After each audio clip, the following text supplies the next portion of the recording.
नमस्कार प्रिय प्रेमळ भक्ता आजचा हा दिवस तुझा दुःखाचा, दारिद्र्याचा आणि संकोचाचा शेवटचा दिवस असणार आहे. जर तू हा मंत्र पूर्ण ऐकला तर तुझ्या जीवनातली जी धनाची अडचण होती, जी तुझी संपत्तीची अडचण होती, जी तुझी आर्थिक अडचण होती, ती पूर्णपणे या ठिकाणी नष्ट होईल.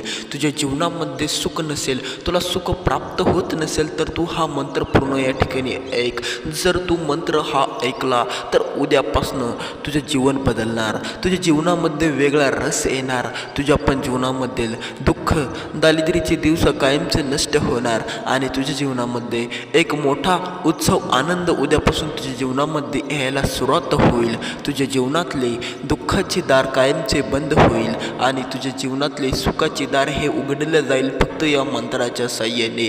हा खूप तीव्र आणि चमत्कारी मंत्र आहे. तू याला कृपया हलक्यात घेऊ नको, कारण की ज्याने हा मंत्र हलक्यात घेतला त्याचे आयुष्य हे उद्ध्वस्त झाले आणि त्याच्या आयुष्यामध्ये खूप मोठी भयानक दारिद्र्य, साडेसाती आणि धन वापसी आली. म्हणजे त्याच्या घरातून धन लक्ष्मी ही नष्ट झाली. यामुळे तू वेडापणा करू नको, हा मंत्र पूर्ण ऐक. जर तू हा मंत्र अर्धवट ऐकणार असेल तर तू हा मंत्र ऐकूच नको, कारण की हा मंत्र ज्याने अर्धवट ऐकला त्याचे आयुष्य उद्ध्वस्त झाले आणि ज्याने पूर्ण ऐकला त्याचे आयुष्य स्वर्गासारखे झाले. त्याच्या आयुष्यामध्ये धनाची कमतरता या ठिकाणी त्याला भासली नाही, त्याच्या आयुष्यामध्ये कधीच त्याला सुख कमी पडले नाही. हा मंत्र ज्याने ऐकला त्याच्यानंतर काही तासानंतर त्याला सुख प्राप्त झाले, धन प्राप्त झाले, धनाचा मोठा वर्षाव झाला. तुला पण तुझ्या घरामध्ये धनाचा मोठा वर्षाव करायचा असेल तर हा मंत्र तुला पूर्ण ऐकायची आवश्यकता या ठिकाणी आहे. जर तू हा मंत्र पूर्ण इमानदारीने ऐकला तर तुझ्या जीवनातली दारिद्र्य हे कायमचे नष्ट होईल आणि तुझे जीवनचे वेगळे स्वरूप या ठिकाणी निर्माण होईल. तुझ्या आयुष्यामध्ये खूप आनंद, उत्सव आणि तीव्रपणा येईल. तुझे आयुष्य सुख, समृद्धी आणि संकटापासून दूर जाईल. संकट तुझ्या आयुष्यामध्ये राहणार नाही. तुला पैशाची कमतरता असेल तर हा मंत्र ऐकल्यानंतर काही क्षणानंतर तुझ्या बँक खात्यामध्ये लाखो, करोडो रुपये या ठिकाणी प्राप्त होणार आहे. त्यामुळे तू हा मंत्र कदापि बघून दुर्लक्ष न करता हा मंत्र तू या ठिकाणी पूर्ण ऐक. हा मंत्र तुला पूर्ण ऐकायची आवश्यकता आहे. जर तुला साडेसाती लागलेली असेल, जर तुला दारिद्र्य लागलेले असेल, जर तुझ्या बँक खात्यामध्ये पैसा नाही, पैशाची कमतरता असेल तर हा मंत्र तुला पूर्ण ऐकायची आवश्यकता या ठिकाणी आलेली आहे. जर तू हा मंत्र पूर्ण ऐकला तर काही घंट्यात, काही दिवसात तुझ्या बँक खात्यामध्ये टक्कन मेसेज येऊन जाईल. जितका मागशील तितका मिळेल, फक्त मंत्र पूर्ण ऐकावा लागेल. सुख पण जितकं मागशील तितकं सुख प्राप्त होईल. प्राप्त झालेले सुख तुला हे कायमचे प्राप्त राहील.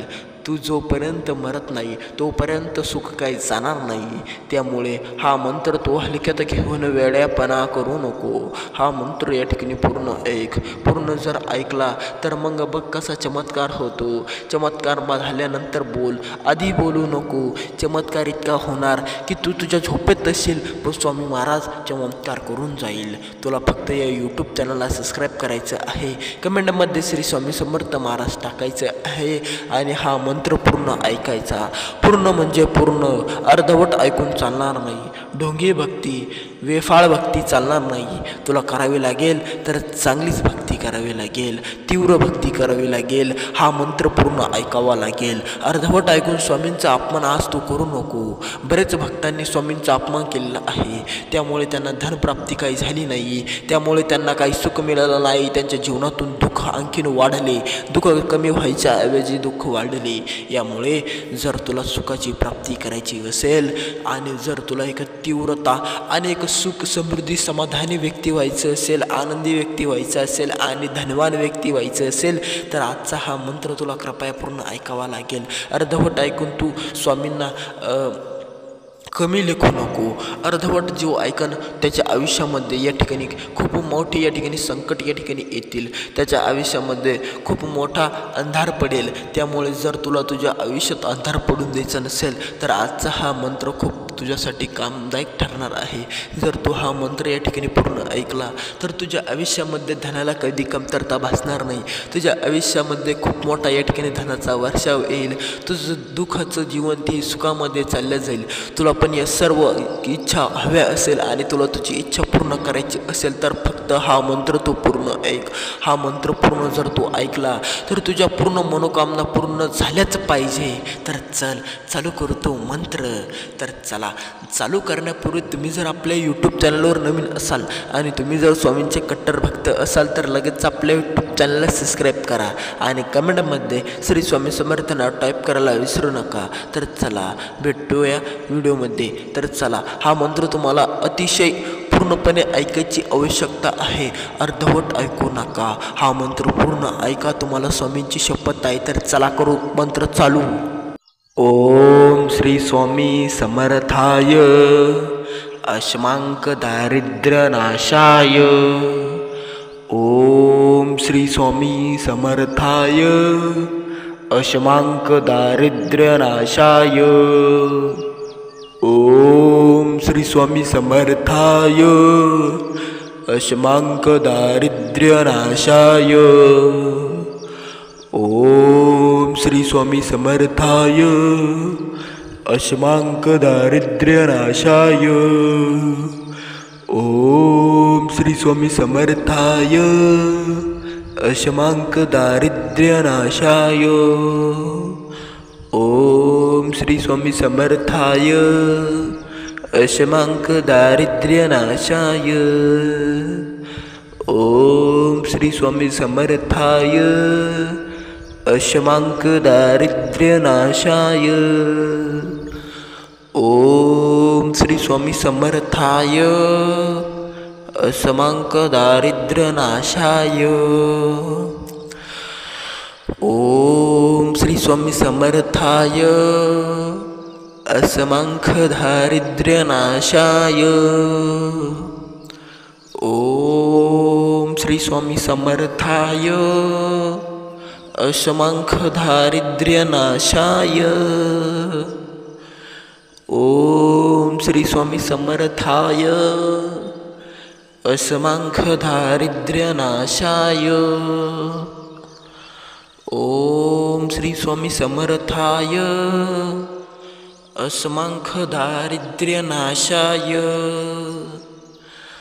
ओम श्री स्वामी समर्थाय अशमांक दारिद्र्यनाशाय. ओम श्री स्वामी समर्थाय अशमांक दारिद्र्यनाशाय. ओम श्री स्वामी समर्थाय अशमांक दारिद्र्यनाशाय. ओम श्री स्वामी समर्थाय अशमांक दारिद्र्यनाशाय. ओम श्री स्वामी समर्थाय अशमांक दारिद्र्यनाशाय. ओम श्री स्वामी समर्थाय अशमांक दारिद्र्यनाशाय. ओम श्री स्वामी समर्थाय अशमांक दारिद्र्यनाशाय. ओम श्री स्वामी समर्थाय अशमांक दारिद्र्यनाशाय. ओम श्री स्वामी समर्थाय अशमांक दारिद्र्यनाशाय. ओम श्री स्वामी समर्थाय अशमांक दारिद्र्यनाशाय. ओम श्री स्वामी समर्थाय अशमांक दारिद्र्यनाशाय.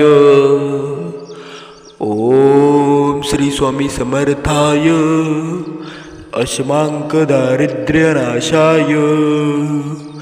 ओम श्री स्वामी समर्थाय अशमांक दारिद्र्यनाशाय.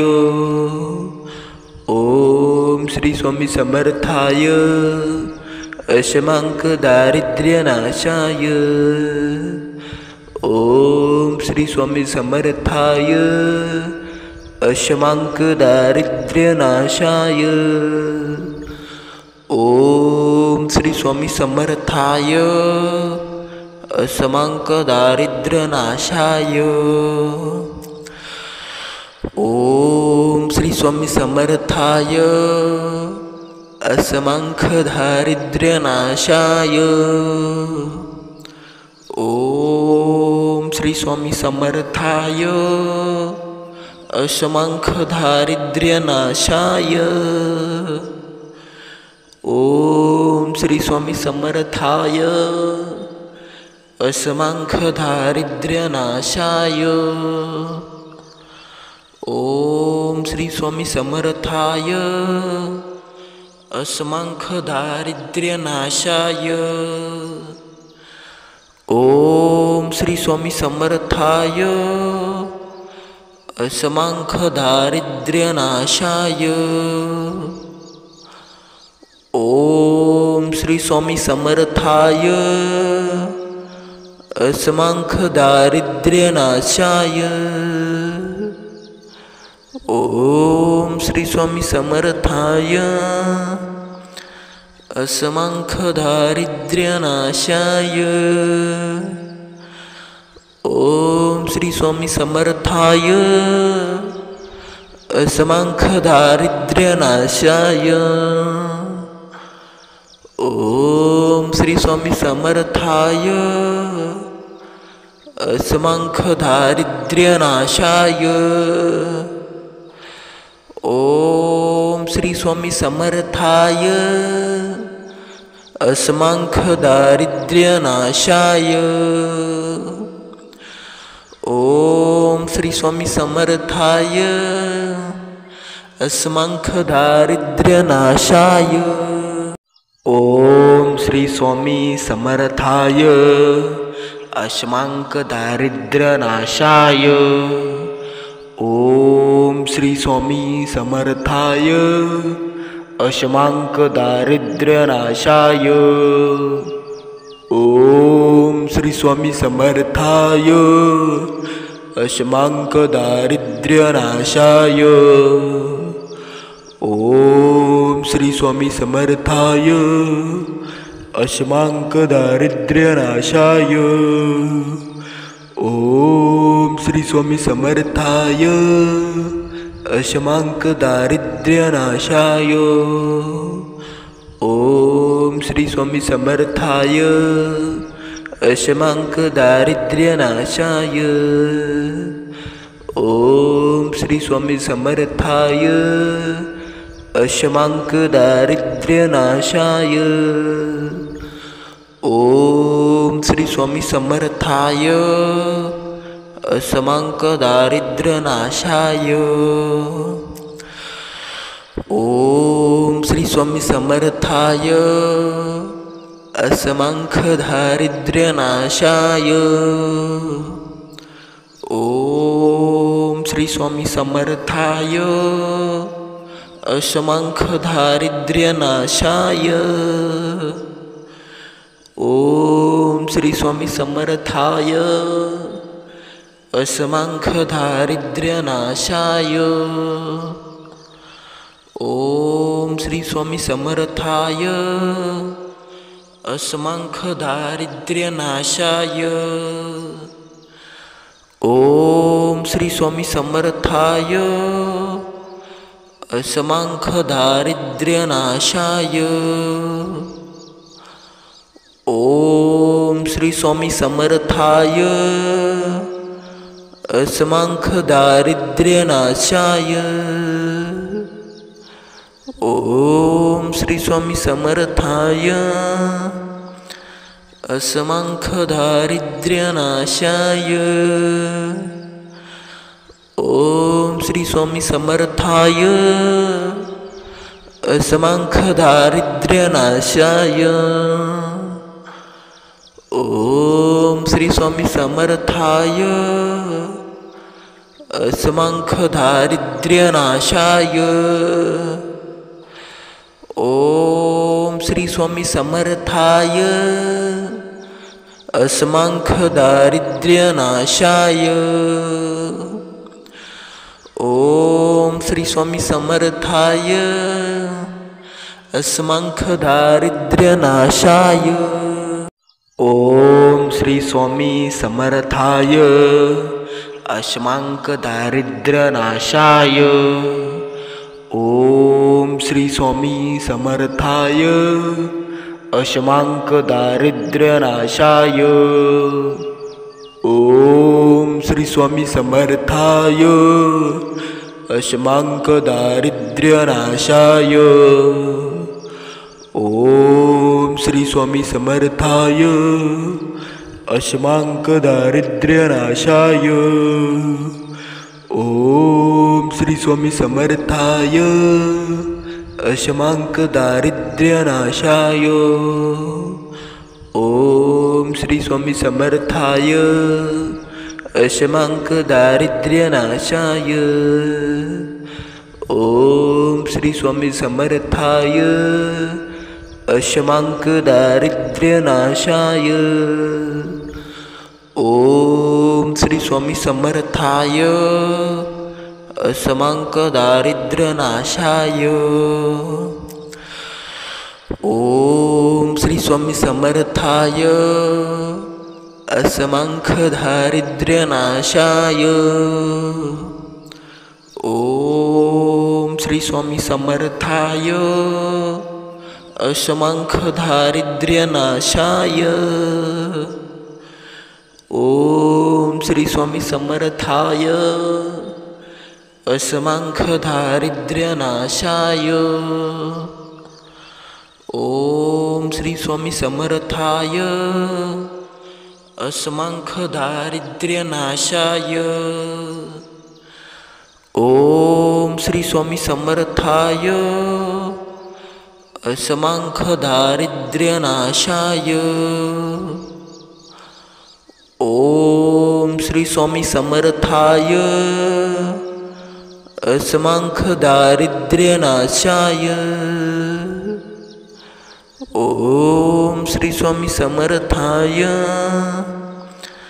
अस्मांक दारिद्र्यनाशाय। ओम श्री स्वामी समर्थाय अस्मांक दारिद्र्यनाशाय। ओम श्री स्वामी समर्थाय अस्मांक दारिद्र्यनाशाय। ओम श्री स्वामी समर्थाय अस्मांक दारिद्र्यनाशाय। ओम श्री स्वामी समर्थाय अस्मांक दारिद्र्यनाशाय। ओम श्री स्वामी समर्थाय अस्मांक दारिद्र्यनाशाय। ओम श्री स्वामी समर्थाय अस्मांक दारिद्र्यनाशाय। ओम श्री स्वामी समर्थाय अस्मांक दारिद्र्यनाशाय। ओम श्री स्वामी समर्थाय अस्मांक दारिद्र्यनाशाय। ओम श्री स्वामी समर्थाय अस्मांक दारिद्र्यनाशाय। ओम श्री स्वामी समर्थाय अस्मांक दारिद्र्यनाशाय। ओम श्री स्वामी समर्थाय अस्मांक दारिद्र्यनाशाय।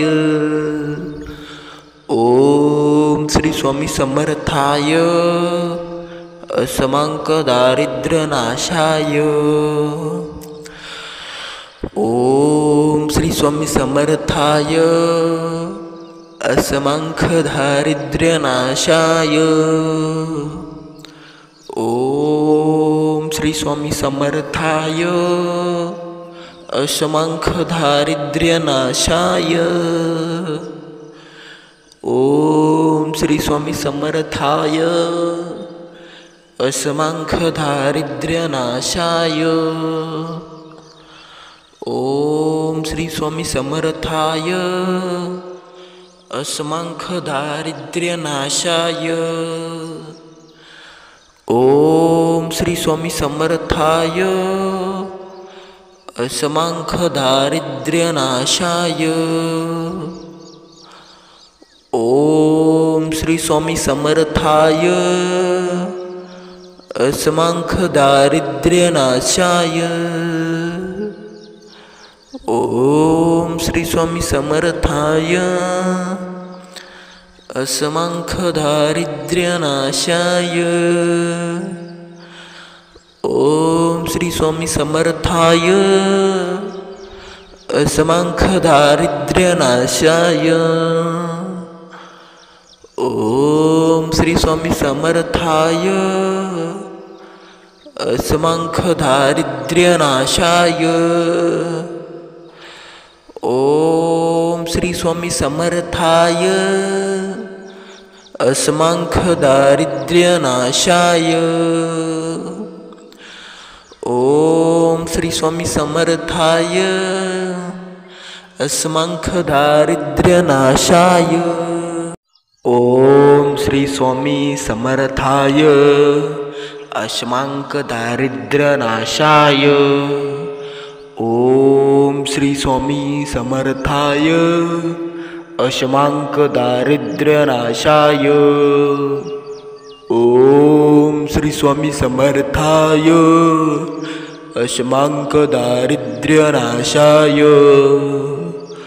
ओम श्री स्वामी समर्थाय।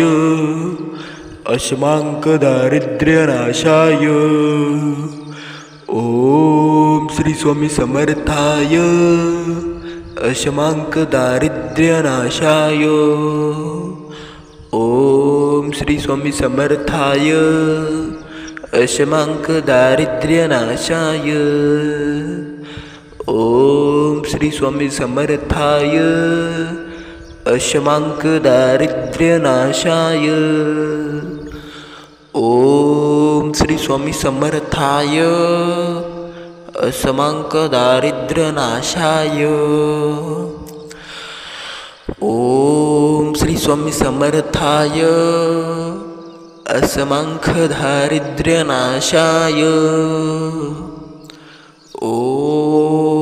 स्वामी समर्थाय।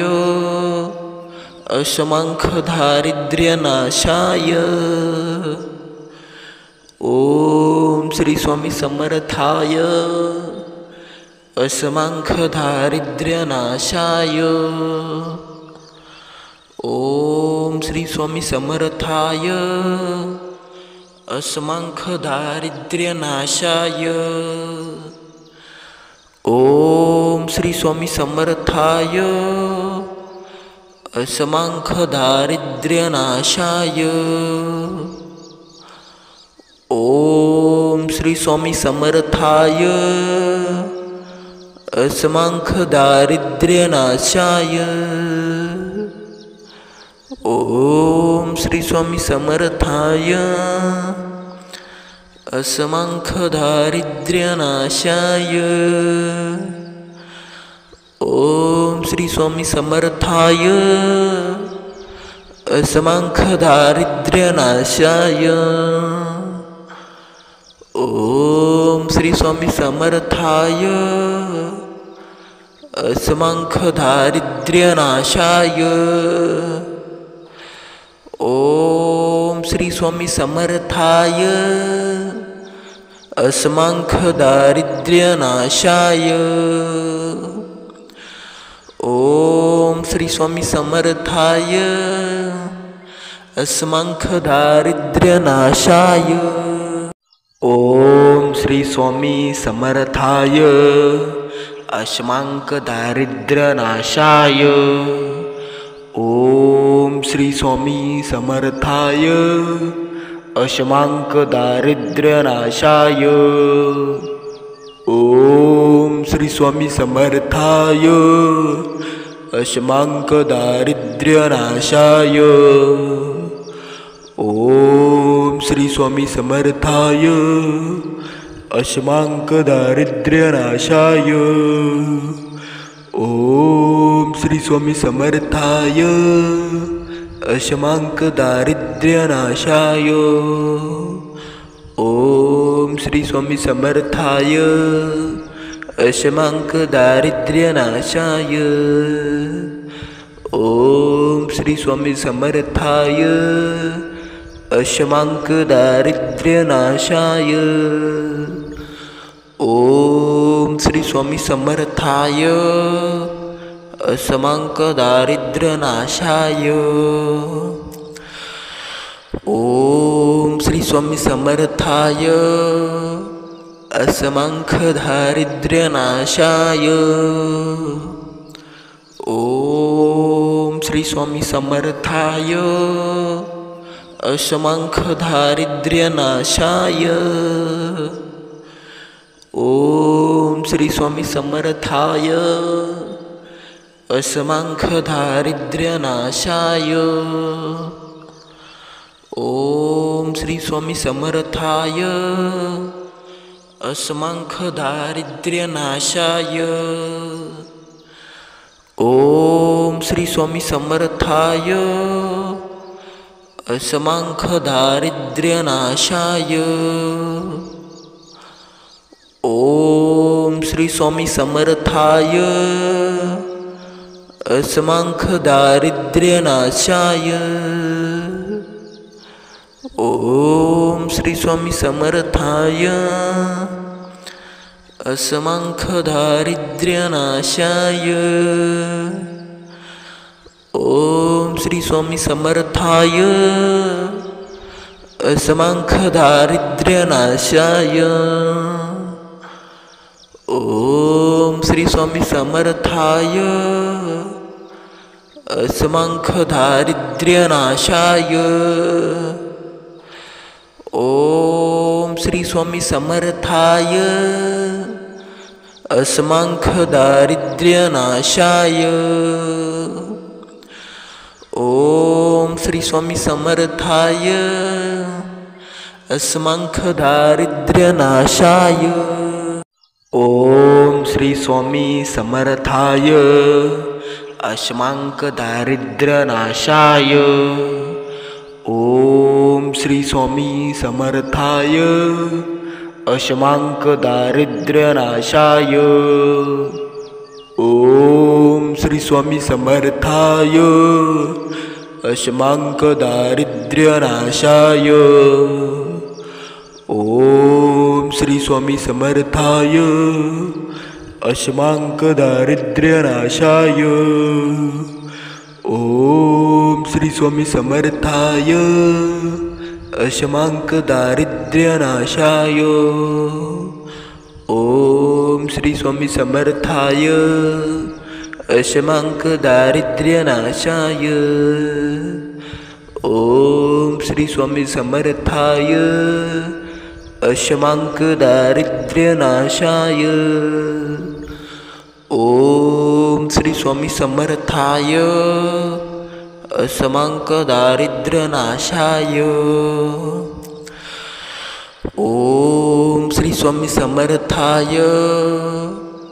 असमांक दारिद्र्यनाशाय। ओम श्री स्वामी समर्थाय। असमांक दारिद्र्यनाशाय। ओम श्री स्वामी समर्थाय। असमांक दारिद्र्यनाशाय। ओम श्री स्वामी समर्थाय। असमांक दारिद्र्यनाशाय। ओम श्री स्वामी समर्थाय। असमांक दारिद्र्यनाशाय। ओम श्री स्वामी समर्थाय। असमांक दारिद्र्यनाशाय। ओम श्री स्वामी समर्थाय। असमांक दारिद्र्यनाशाय। ओम श्री स्वामी समर्थाय। असमांक दारिद्र्यनाशाय। ओम श्री स्वामी समर्थाय। असमांख दारिद्र्यनाशाय। ओम श्री स्वामी समर्थाय। असमांख दारिद्र्यनाशाय। ओम श्री स्वामी समर्थाय। असमांख दारिद्र्यनाशाय। ओम श्री स्वामी समर्थाय। असमांक दारिद्र्यनाशाय। ओम श्री स्वामी समर्थाय। असमांक दारिद्र्यनाशाय। ओम श्री स्वामी समर्थाय। असमांक दारिद्र्यनाशाय। ओम श्री स्वामी समर्थाय। असमांक दारिद्र्यनाशाय। ओम श्री स्वामी समर्थाय। असमांक दारिद्र्यनाशाय। ओम श्री स्वामी समर्थाय। असमांक दारिद्र्यनाशाय। ओम श्री स्वामी समर्थाय। असमांक दारिद्र्यनाशाय। ओम श्री स्वामी समर्थाय। असमांक दारिद्र्यनाशाय। ओम श्री स्वामी समर्थाय। असमांख दारिद्र्यनाशाय। ओम श्री स्वामी समर्थाय। असमांख दारिद्र्यनाशाय। ओम श्री स्वामी समर्थाय। असमांख दारिद्र्यनाशाय। ओम श्री स्वामी समर्थाय। असमांख दारिद्र्यनाशाय। ओम श्री स्वामी समर्थाय। असमांख दारिद्र्यनाशाय। ओम श्री स्वामी समर्थाय। असमांख दारिद्र्यनाशाय। ओम श्री स्वामी समर्थाय। असमांख दारिद्र्यनाशाय। ओम श्री स्वामी समर्थाय। असमांख दारिद्र्यनाशाय। ओम श्री स्वामी समर्थाय। असमांख दारिद्र्यनाशाय। ओम श्री स्वामी समर्थाय। असमांख दारिद्र्यनाशाय। ओम श्री स्वामी समर्थाय। असमांख दारिद्र्यनाशाय। ओम श्री स्वामी समर्थाय। असमांक दारिद्र्यनाशाय। ओम श्री स्वामी समर्थाय। असमांक दारिद्र्यनाशाय। ओम श्री स्वामी समर्थाय। असमांक दारिद्र्यनाशाय। ओम श्री स्वामी समर्थाय। असमांक दारिद्र्यनाशाय। ओम श्री स्वामी समर्थाय। असमांक दारिद्र्यनाशाय। ओम श्री स्वामी समर्थाय। असमांक दारिद्र्यनाशाय। ओम श्री स्वामी समर्थाय। असमांक दारिद्र्यनाशाय। ओम श्री स्वामी समर्थाय। असमांक दारिद्र्यनाशाय। ओम श्री स्वामी समर्थाय। असमांख दारिद्र्यनाशाय। ओम श्री स्वामी समर्थाय। असमांख दारिद्र्यनाशाय।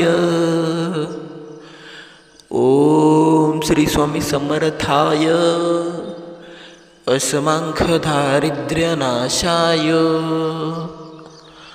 ओम श्री स्वामी समर्थाय असमांख दारिद्र्यनाशाय। ओम श्री स्वामी समर्थाय असमांख दारिद्र्यनाशाय। ओम श्री स्वामी समर्थाय असमांख दारिद्र्यनाशाय। ओम श्री स्वामी समर्थाय असमांख दारिद्र्यनाशाय। ओम श्री स्वामी समर्थाय असमांख दारिद्र्यनाशाय। ओम श्री स्वामी समर्थाय असमांख दारिद्र्यनाशाय। ओम श्री स्वामी समर्थाय असमांख दारिद्र्यनाशाय। ओम श्री स्वामी समर्थाय असमांख दारिद्र्यनाशाय।